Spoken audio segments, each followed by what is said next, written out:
Friends, ഈ വീഡിയോയിൽ നമ്മൾ നോക്കാൻ പോകുന്നത് ഡെഫിനിറ്റ്നെസ് ഓഫ് സ്കെലാർ ഫംഗ്ഷൻ. അപ്പോൾ ലിയാപ്നോ സ്റ്റെബിലിറ്റി ക്രൈറ്റീരിയ നമുക്ക് കൂടുതൽ മനസ്സിലാക്കാനായിട്ട് അവിടെ കുറച്ച് ഡെഫിനിറ്റ്നെസ്സിനെ കുറിച്ചിട്ട് പറയുന്നുണ്ട്.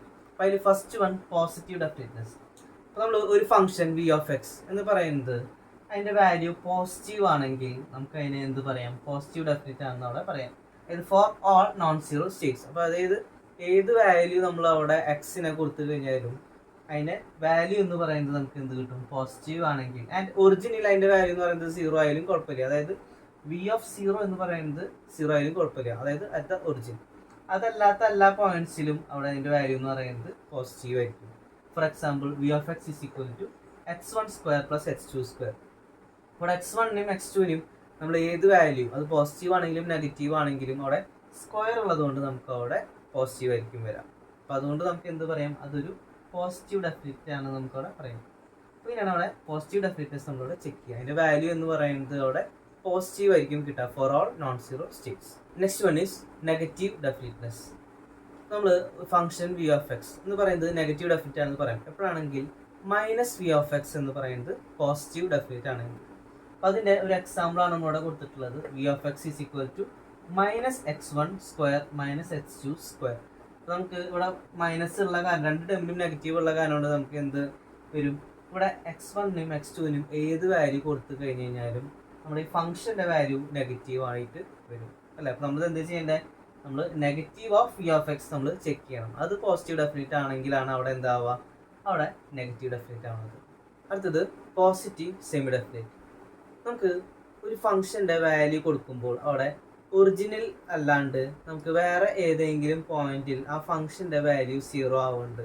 ആൻഡ് ഈ പോയിന്റുകളല്ലാത്തുള്ള ബാക്കിയുള്ള എല്ലാ പോയിന്റും, അതായത് സ്റ്റേറ്റ് സ്പേസിലുള്ള ബാക്കിയുള്ള എല്ലാ പോയിന്റ്സിലും ഈ ഫംഗ്ഷൻ്റെ വാല്യൂ പോസിറ്റീവ് ആണെങ്കിൽ നമുക്ക് അതിനെ പോസിറ്റീവ് സെമി ഡെഫിനിറ്റ് എന്നവിടെ പറയാം.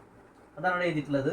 ഈ function V of X is set to be positive semi definite എപ്പോഴാണെങ്കിൽ if it is positive at all points in state space. അപ്പോൾ ആ ഫംഗ്ഷൻ നമ്മൾ വാല്യൂ കൊടുക്കുമ്പോൾ അതിൻ്റെ വാല്യൂ പോസിറ്റീവ് ആണെങ്കിൽ എവിടെയാണ്? In state space, except at the origin and at some other points at which V of X is zero.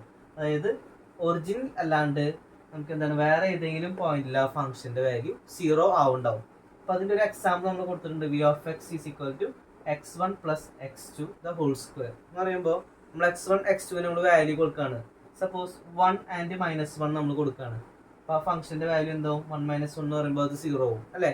അപ്പോൾ അത് ഒറിജിനല്ലാണ്ട് ആ പോയിന്റിലും അവിടെ സീറോ ആണ്. ഇപ്പോൾ 2 - 2 എന്ന് പറയുമ്പോൾ ഈ ഒരു വാല്യൂകളൊക്കെ നമ്മളോട് സബ്സ്റ്റിറ്റ്യൂട്ട് ചെയ്യുമ്പോൾ ഈ ഫംഗ്ഷൻ്റെ വാല്യൂ സീറോ ആവുന്നുണ്ട്. അപ്പോൾ അതുകൊണ്ട് നമുക്ക് അങ്ങനെയുള്ള ഫംഗ്ഷൻ അവിടെ പോസിറ്റീവ് സെമി ഡെഫിനിറ്റ് എന്നാണ് അവിടെ പറയുക. അടുത്തത് നെഗറ്റീവ് സെമി ഡെഫിനിറ്റ്. അപ്പോൾ ഒരു scalar function V of x എന്ന് പറയുന്നത് നെഗറ്റീവ് സെമി ഡെഫിനിറ്റ് ആണെന്ന് പറയാം എപ്പോഴാണെങ്കിൽ ഈ മൈനസ് വി ഓഫ് എക്സ് എന്ന് പറയുന്നത് പോസിറ്റീവ് സെമി ഡെഫിനിറ്റ് ആണെങ്കിൽ. നെക്സ്റ്റ് വൺ ഈസ് ഇൻഡെഫിനിറ്റ്നെസ് എന്ന് പറയുമ്പോൾ ഒരു scalar function V of s എന്ന് പറയുന്നത് നമുക്ക് ഇൻഡെഫിനിറ്റ് ആണെന്ന് പറയാം എപ്പോഴാണെങ്കിൽ നമ്മൾ അതിനെ വാല്യൂ കൊടുക്കുമ്പോൾ ഈ ഫംഗ്ഷനെ, അതായത് വി ഓഫ് എക്സിന് നമ്മൾ വാല്യൂ കൊടുക്കുമ്പോൾ അവിടെ പോസിറ്റീവോ അതോ നെഗറ്റീവോ നമുക്ക് വന്നു കഴിഞ്ഞ് കഴിഞ്ഞാൽ, അപ്പോൾ അതിൽ ഏത് വേണമെങ്കിലും വരാം. പോസിറ്റീവ് വാല്യൂസും വരാം, നെഗറ്റീവ് വാല്യൂസും വരാം.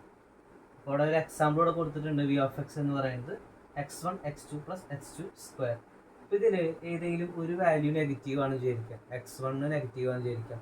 അപ്പോൾ അവിടെ നമുക്ക് എന്താണ്, ചിലപ്പോൾ അത് x2² എന്താണ് വലിയ നമ്പറാണ് നമുക്ക് ഇവിടെ വരണമെന്നുണ്ടെങ്കിൽ അവിടെ എന്ത് വരും? നമുക്ക് അതിൻ്റെ ഫംഗ്ഷൻ്റെ വാല്യൂ എന്ന് പറയുന്നത് നെഗറ്റീവ് വരാം. ആൻഡ് അപ്പോൾ അങ്ങനെ വരുമ്പോൾ നമുക്ക് എന്ത് കിട്ടും? അവിടെ വി ഓഫ് എക്സ് നെഗറ്റീവ് കിട്ടി. ഇനി ഈ എല്ലാ വാല്യൂസും പോസിറ്റീവ് ആണെങ്കിൽ വി ഓഫ് എക്സിൻ്റെ വാല്യൂ എന്ന് പറയുന്നത് പോസിറ്റീവ് ആയിരിക്കും. അപ്പോൾ അത് നമുക്ക് ഏതാണ് വരാമെന്ന് പറയാൻ പറ്റില്ല. അത് x1 x2ൻ്റെ വാല്യൂ മാറുന്നതിനനുസരിച്ച് ഈ പോസിറ്റീവ് നെഗറ്റീവ് മാറി വരും. അപ്പം അങ്ങനെയുള്ള ആ ഒരു ഫംഗ്ഷനാണ് നമ്മളവിടെ എന്ത് പറയുന്നത്? ഇൻഡെഫിനിറ്റ് ഫംഗ്ഷൻ എന്നാണ് പറയുന്നത്. നമുക്ക് ഒരു പോസിറ്റീവ് ഡെഫിനിറ്റ് ഫംഗ്ഷൻ തന്നു കഴിഞ്ഞ് കഴിഞ്ഞാൽ അതിനെ ക്വാഡ്രാറ്റിക് ഫോമിൽ റെപ്രസെൻറ്റ് ചെയ്യാം. അപ്പം അത് നമുക്ക് എങ്ങനെയാണ് എഴുതാം? V of X is equal to x1² + x2² എന്നാണ് നമുക്ക് അവിടെ തന്നിട്ടുള്ള വിചാരിക്കാം. അപ്പം അതിനെ നമുക്ക് എങ്ങനെ എഴുതാം? നമുക്ക് മെട്രിക്സ് ഫോമിൽ റെപ്രസെൻറ്റ് ചെയ്യാൻ വേണ്ടിയിട്ട് ഇങ്ങനെ യൂസ് ചെയ്യാം. അതായത് V of X is equal to x⁻px എന്ന് അവിടെ കൊടുക്കാം. അപ്പോൾ അവിടെ പി എന്ന് പറയുന്നത് പോസിറ്റീവ് റിയൽ സിമെട്രിക് മെട്രിക്സ് ആണ്. അപ്പോൾ നമുക്ക് ഈ ഒരു ഇക്വേഷൻ നമ്മൾ എടുക്കാം. അതായത് x1² + x2² എന്ന് പറയുമ്പോൾ അതെങ്ങനെ എഴുതാം? അവിടെ x1 x2 ആണ് അവിടെ രണ്ട് വേരിയബിൾ വരുന്നത് അല്ലേ? x1 x2 നമ്മളവിടെ ഇപ്പോൾ എക്സ് ട്രാൻസ്പോസ് എന്ന് പറയുമ്പോൾ അത് നമ്മളിങ്ങനെ എഴുതി റോ മെട്രിക്സ് ആയിട്ട് എഴുതി x1 and x2. And P matrix എന്ന് പറയുന്നത് ഇവിടെ ഐഡന്റിറ്റി മെട്രിക്സ് ആയിട്ട് നമ്മളിവിടെ കൊടുത്തു. ആൻഡ് എക്സ് എന്ന് പറയുമ്പോൾ x1 x2 നമ്മളിവിടെ കോളം മെട്രിക്സ് ആയിട്ട് എഴുതി. അപ്പോൾ ഇത് നമ്മൾ മെട്രിക്സ് മൾട്ടിപ്ലിക്കേഷൻ നമ്മളിവിടെ ചെയ്ത് കഴിഞ്ഞ് കഴിഞ്ഞാൽ നമുക്ക് അവിടെ എന്ത് വരും? ഇവിടെ സ്ക്വയർ, അതായത് x1 square plus x2 square നമുക്ക് അവിടെ വരും. നമ്മൾ പോസിറ്റീവ് ഡെഫിനിറ്റ് ഫംഗ്ഷൻ ഉള്ളൂ v ഓഫ് എക്സ്. അപ്പം അത് നമുക്ക് n സ്റ്റേറ്റ് വേരിയബിൾസ് ഉണ്ടെങ്കിൽ നമ്മൾ അതിനെ റെപ്രസെൻറ്റ് ചെയ്യുക എങ്ങനെയായിരിക്കും? ഇങ്ങനെയാണ് x1 x2 etcetera up to xn. അതായത് എക്സ് ട്രാൻസ്പോസ് എഴുതുമ്പോൾ നമ്മളത് റോ മെട്രിക്സ് ആയിട്ട് എഴുതി. ആൻഡ് ഈ ഒരു മെട്രിക്സ്, അതായത് ഇതാണ് നമ്മുടെ പി മെട്രിക്സ് എന്ന് പറയുന്നത്. അപ്പോൾ ഈ മെട്രിക്സിലുള്ള എലമെന്റ്സ് എങ്ങനെയായിരിക്കും വരിക? p11 p12 etcetera up to p1n p21 p22 etcetera up to p. അതായത് ഒരു pnn എന്ന് പറയുന്ന ഒരു സ്ക്വയർ മെട്രിക്സ് ആയിരിക്കും നമ്മളവിടെ എടുക്കേണ്ടത്. അത് റിയൽ സിമെട്രിക് മെട്രിക്സ് ആയിരിക്കണം. റിയൽ സിമെട്രിക് എന്ന് പറയുമ്പോൾ അവിടെ എങ്ങനെയായിരുന്നു? 1 എലമെന്റും 2 എലമെന്റും ഈക്വൽ. നമ്മൾ 3/3 മെട്രിക്സ് ആണ് നമ്മൾ എടുക്കുന്നതെന്ന് വെച്ച് കഴിഞ്ഞാൽ അവിടെ 1 എലമെന്റും 2 എലമെന്റും ഈക്വൽ ആണ്. അതുപോലെ p23 ആൻഡ് p32 ഈക്വൽ ആവും. അതുപോലെ p13 ആൻഡ് p31 ഈക്വൽ ആവും. അപ്പോൾ അങ്ങനെയുള്ള മെട്രിക്സിന് നമ്മുടെ റിയൽ സിമെട്രിക് മെട്രിക്സ് എന്ന് പറയുന്നത്. ആൻഡ് ഈ x1 x2 etcetera up to xn എന്ന് പറയുന്നത് നമ്മളിവിടെ കോളം മെട്രിക്സ് ആയിട്ട് എഴുതും. ഇങ്ങനെയാണ് നമ്മളവിടെ ഒരു എന്താണ് positive definite function v of എക്സിനെ നമ്മളവിടെ റെപ്രസെൻറ്റ് ചെയ്യുക.